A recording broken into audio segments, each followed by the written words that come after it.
T'es au centre-ville de Montréal, tu mets ton wetsuit, t'embarques sur ta planche, puis boum, c'est comme si t'étais dans le sud.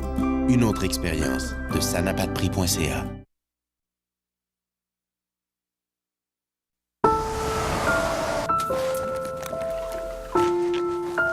On voit un ombre. Puis là, on a là ce gros prédateur-là. On est dans son milieu, dans son univers. Puis il nous regarde. L'œil nous suit. Une autre expérience de sanapadprix.ca. Aujourd'hui, je vais cuisiner avec un chef pour 40 de mes amis. OK, les filles, let's go, let's go, let's go! Une autre expérience de sanapadprix.ca.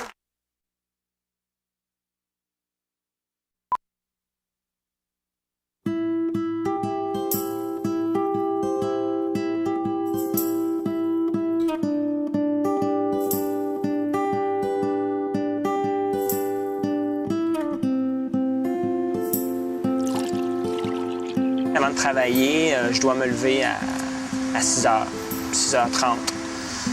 Je me prends un bon bol de céréales, je mange pas trop. Je prends mon stock, probablement qui n'a même pas séché encore sur la corde à linge.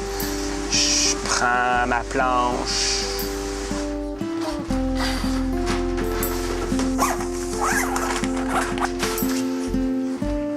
J'ai commencé à faire du surf à la fin d'un voyage. Je revenais du Guatemala, j'ai arrêté au Mexique pour faire une initiation d'une semaine. Ça fait 5-6 ans de ça et puis j'ai été mordu dès le départ. Je pense que la première fois que tu te lèves debout sur ta planche sur une vague, t'es accro. Je me suis mis à en faire sur les vagues statiques du Saint-Laurent.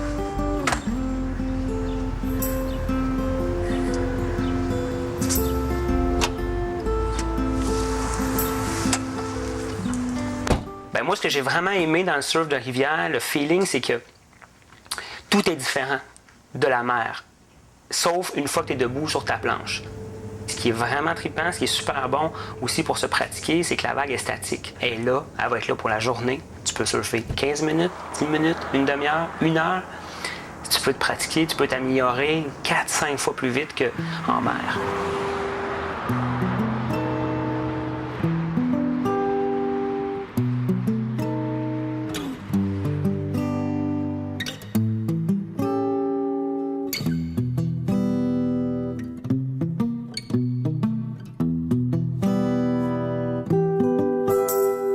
La vague est en face d'Habitat 67, donc par le fait même, la vague s'appelle la 67.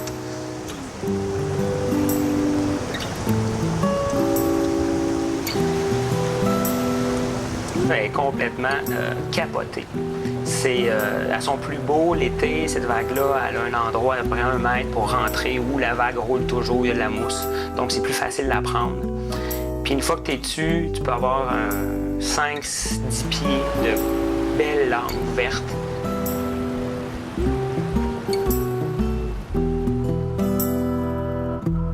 Toi, tu bouges pas. Toi, tu restes pas mal à la même place, mais le courant passe en dessous de toi, fait que tu as un effet de vitesse assez pour que même ta vision périphérique, elle rétrécisse. Et ce qui est fun, c'est que ça te fait comme une pause dans ta journée ou dans ta fin de semaine ou dans ta semaine parce que tu peux aller dans un beat de travail, tu travailles, puis là, tu arrives ici, c'est comme une oasis. Tu te sens dans le sud pour l'heure, 2 heures, la demi-journée que tu es ici. Là. Je veux dire, c'est super bon pour la forme physique, tu nages énormément, donc tu te mets en forme, tu as beaucoup de feeling, c'est enivrant, donc le reste de ta journée, elle peut pas être plate. Là.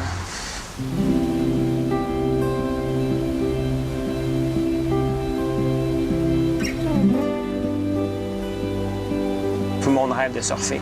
Puis je pense que c'est une des meilleures façons de commencer, avant même de commencer en mer. Donc ils viennent pour ça. Et puis souvent, ils savent vraiment pas à quoi s'attendre.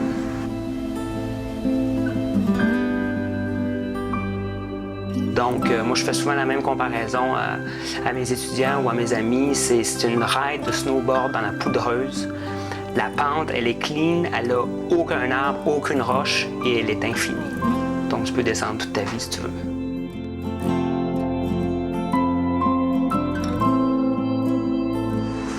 L'initiation n'est pas très dispendieuse. On parle d'à peu près 100 $ pour une journée.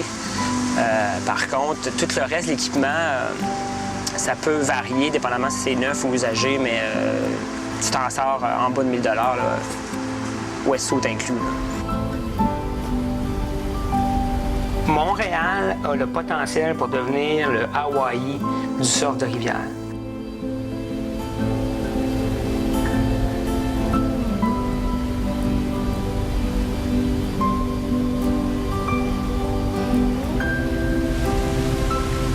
Mon rêve, c'est vraiment qu'on en construise des vagues. Entre Habitat 67 et le parc Jean-Drapeau, on pourrait en faire 30. Puis on pourrait devenir la capitale mondiale du surf de rivière. Bien, il n'y a personne. Je pense que Munich a une vague en Allemagne. Munich a une petite vague à peu près comme la plus petite qui est ici. Et ils en font leur fierté, leur honneur. Côté de Munich, on est déjà bien plus gros. On a déjà 5-6 vagues. On est déjà le géant du surf de rivière. On pourrait devenir énorme. Ça pourrait être incroyable.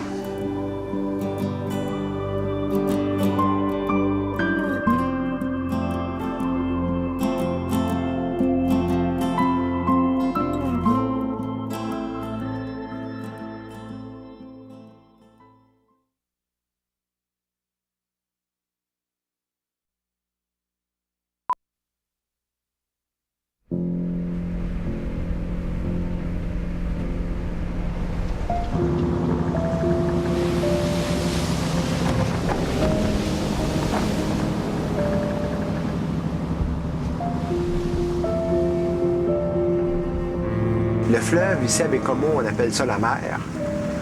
C'est de l'eau salée. Et puis, on a 32 000 de large. Aujourd'hui, il ne fait pas très beau, du vent, de la pluie, il y a de la vague de 6-7 pieds. Donc, c'est les conditions de plongée en haute mer. Et puis, l'eau est très froide.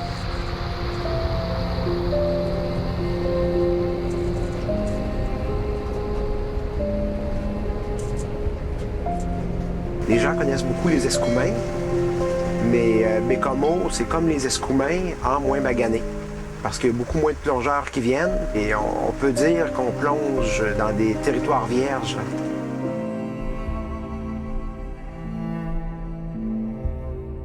Je suis la première personne, avec mon ami Michel, à avoir pu observer un requin du Groenland dans son état naturel.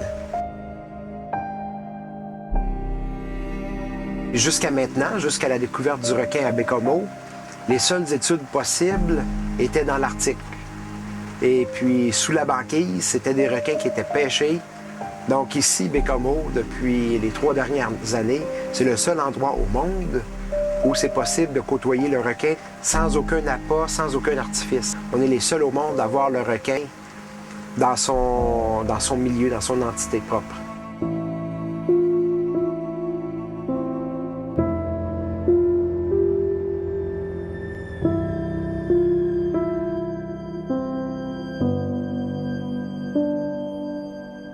Généralement, nos plongées se déroulent, on descend entre, je te dirais, 40 et 80 pieds de profondeur. Et puis là, on se stabilise.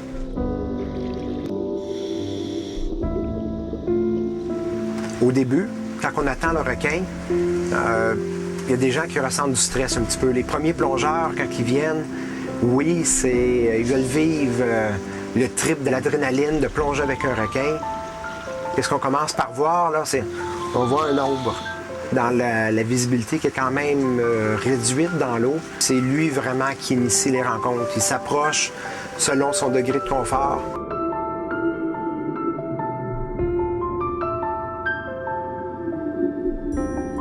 Donc, qu'est-ce qu'on voit? C'est une grosse masse cylindrique qui sort, l'équivalent d'un banc de brouillard, si on veut, un gros sous-marin. Il passe tranquillement en avant de nous, il fait un petit tour, il vient voir qui on est, qu'est-ce qu'on est. Puis là, on a là ce gros prédateur-là, on est dans son milieu, dans son univers, puis il nous regarde. Là, il nous suit, puis il suit le plongeur, on sait qu'on l'intéresse. Et puis il s'en retourne, puis il disparaît tranquillement là, dans la brume, dans le brouillard. Le requin du Groenland, c'est un requin qui est massif. Le corps est assez gros. On a des fois 2 à 3 mètres là, de circonférence alentour du corps. Le meilleur moyen d'évaluer la taille d'un requin, c'est de le mettre en perspective avec un plongeur. Ici, on a une femelle de 4 mètres environ. On voit, ça c'est moi le plongeur à côté. Avec ça, on est capable d'évaluer à 12 pieds la taille du requin. J'ai pas gardé le compte exact, là, mais je dois avoir entre 4 et 500 rencontres de requins de fête. Mon sentiment personnel, c'est que c'est quelque chose qui est éphémère. Parce que Baie-Comeau s'est plongé depuis les 30 dernières années, puis il n'y avait jamais eu de rencontre de requins qui avait été faite avant. Est-ce qu'ils vont être ici 3, 4, 5 ans? Ça non plus, je peux pas le dire. Mais ça permet une chose, c'est que l'expérience est encore plus unique. Les gens qui viennent me voir ici pour plonger à Baie-Comeau, c'est des amis, c'est pas des clients. C'est des gens qui s'intéressent aux requins, puis je veux vraiment leur faire vivre une sensation qui est unique au monde, et puis démystifier aussi le mythe du requin mangeur d'hommes.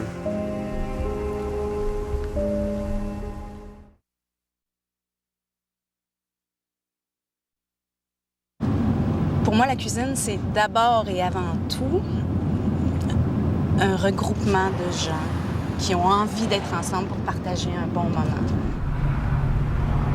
Aujourd'hui, je vais cuisiner avec un chef pour 40 de mes amis. J'ai vraiment, effectivement, peur de rater toute la patente. Bonjour, Dominique. Bonjour, c'est Joanne, c'est ça? Oui, c'est ça. Je peux t'appeler Joanne? Oui, oui, oui. Je vais te montrer un petit peu le plan de la journée. Les gens arrivent vers 6h, 6h30. Donc, on a plusieurs choses à faire. Je vais te montrer ça. On va élaborer ça ensemble. Parfait. J'ai fondé la cuisine de Lily Margot il y a 2 ans.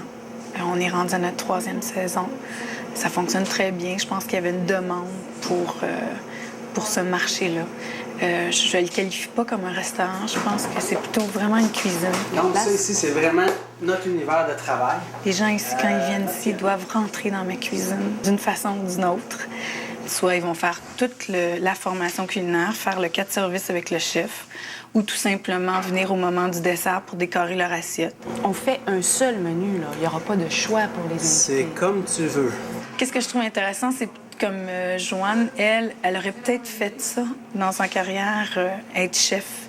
Puis elle n'a pas osé ou elle a décidé de prendre un autre chemin. C'est un rêve d'un jour, dans le fond, qu'elle réalise aujourd'hui. OK. Donc, roulade de veau, mais je l'aurais pas fait au bleu. Souvent, on va aller faire les courses avec les participants, les invités.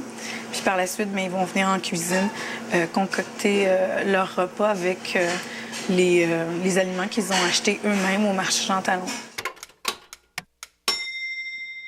Là, tu vois le monstre Ça, qui vient de c'est quoi? sortir. Ça, c'est la longe de thon. OK. Puis là, on a des petits mini bok-choy. On pourrait servir ça avec le veau. À la place ou en plus? À la place de En quelque plus. chose? Ou en plus, En plus. C'est des crônes. Mais je trouve qu'on commence à en avoir beaucoup avec le tartare. Ah, OK, Moi, bon. j'aimais le dénudé de l'assiette. D'accord. Ça faisait la ligne, tu sais. J'ai mozzarella, basilic, prosciutto.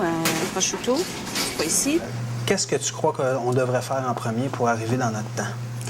Bien, d'après moi, ce serait la roulade de veau. Là-haut, c'est sûr qu'on a les escalopes à taper. Bon, ça. Faut faire poêler nos champignons, Mais il faut pas trop les brasser. les rouler et puis les piquer avec un cure-dent. Aïe, aïe. Tu tapes puis je roule cette fois-là? OK, ça me dérange pas. Situation, 4h25. Il nous reste 1 heure exactement de mise en place avant l'arrivée des clients. On va y arriver. Je pense qu'on va être capable de faire un bon service. Ça, j'aime ça, faire ça. J'en prends large. Ben hein? non. Finalement, est-ce qu'on a le compte du nombre de personnes? Ah, c'est bon. Ah, j'entends ma belle-sœur. Une assiette. Et voilà.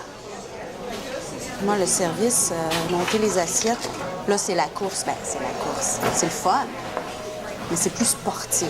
Il faut être à la hauteur jusqu'à la fin.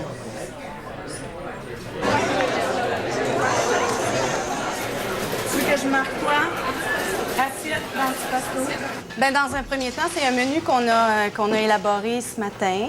Les gens ont besoin de retourner au côté sympathique, convivial de recevoir, sans avoir le côté glamour. Ou un tartare de truite fumée et de saumon. Puis les meilleurs parties, ça s'est toujours passé dans une cuisine. Puis ici, bien, comme vous pouvez voir, tout est ouvert, donc ça met de l'ambiance, c'est convivial. Les gens se sentent très à l'aise, ils se sentent comme chez eux. Bon, le chef, c'est 14 saumons, 19 veaux. Je te laisse y aller.